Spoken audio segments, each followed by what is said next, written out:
Assalamualaikum warahmatullahi wabarakatuh. Halo teman-teman semuanya. Halo Bunda dan Yanda di seluruh Indonesia.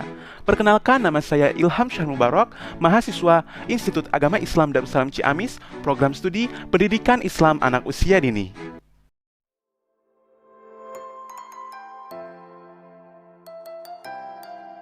Terjadinya wabah COVID-19 ini sudah menghambat terlaksananya aktivitas manusia secara normal dari segala bidang, di mana hal yang paling berdampak sampai saat ini ialah bidang pendidikan. Baik itu pendidikan dari tingkat yang paling dasar hingga jenjang universitas. Sudah banyak hal yang dijadikan keluh kesah para orang tua maupun siswa terhadap masa pandemi ini, dimulai dari penghasilan hingga kebutuhan.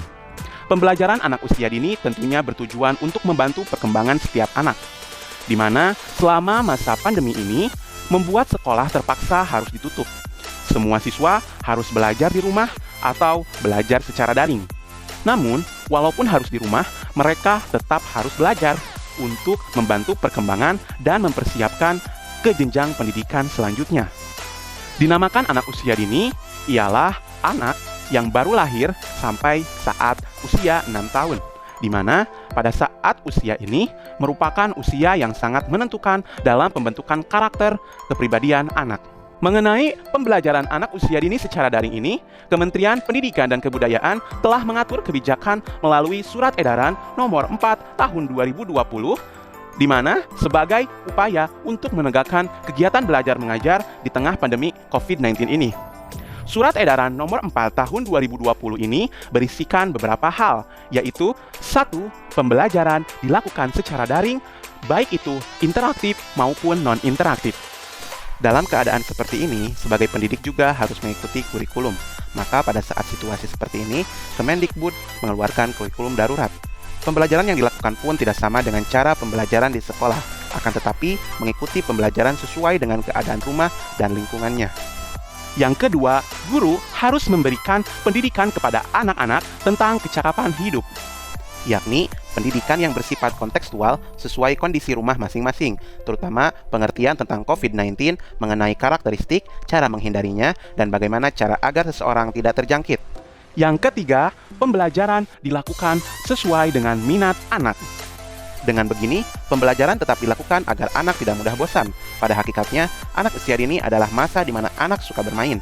Maka dari itu, konsep belajar anak usia dini bermain sambil belajar. Setiap permainannya mengandung makna yang membantu setiap perkembangan anak. Dan yang keempat, yaitu tentang penilaian. Agar terciptanya kegiatan yang inovatif dan menyenangkan, di sini pendidik harus memiliki kompetensi dalam membuat kegiatan yang inovatif dan menyenangkan. Namun, tidak usah risau karena sekarang banyak sekali referensi-referensi metode pembelajaran yang inovatif dan menyenangkan juga sangat bagus sekali diterapkan pada saat pembelajaran daring ini.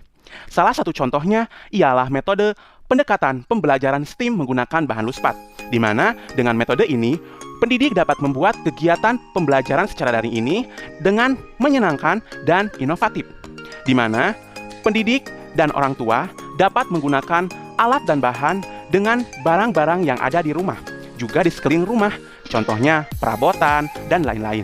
Juga, contoh kegiatan yang dapat dilakukan anak bersama orang tua pada saat pembelajaran daring ini ialah berkebun, memasak, berkemah, dan masih banyak lagi.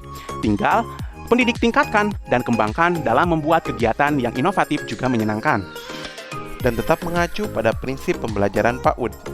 Apalagi, Kementerian Pendidikan dan Kebudayaan sudah menganjurkan kepada kita selaku pendidik dan pengelola untuk menerapkan merdeka belajar pada pembelajaran daring ini. Untuk itu, dalam situasi pandemi ini, menjadi tugas seorang pendidik untuk dapat menyiapkan formula strategi pembelajaran agar materi pembelajaran tersampaikan dengan baik, di mana terdapat 4 strategi pembelajaran anak usia dini di masa pandemi COVID-19 ini, yaitu yang pertama ada daring, yaitu dalam jaringan. Kemudian yang kedua ada luring, yaitu luar jaringan. Yang ketiga ada home visit, yaitu kunjungan ke rumah dalam proses pembelajaran. Dan yang terakhir, yang keempat ada shift, yaitu bergantian.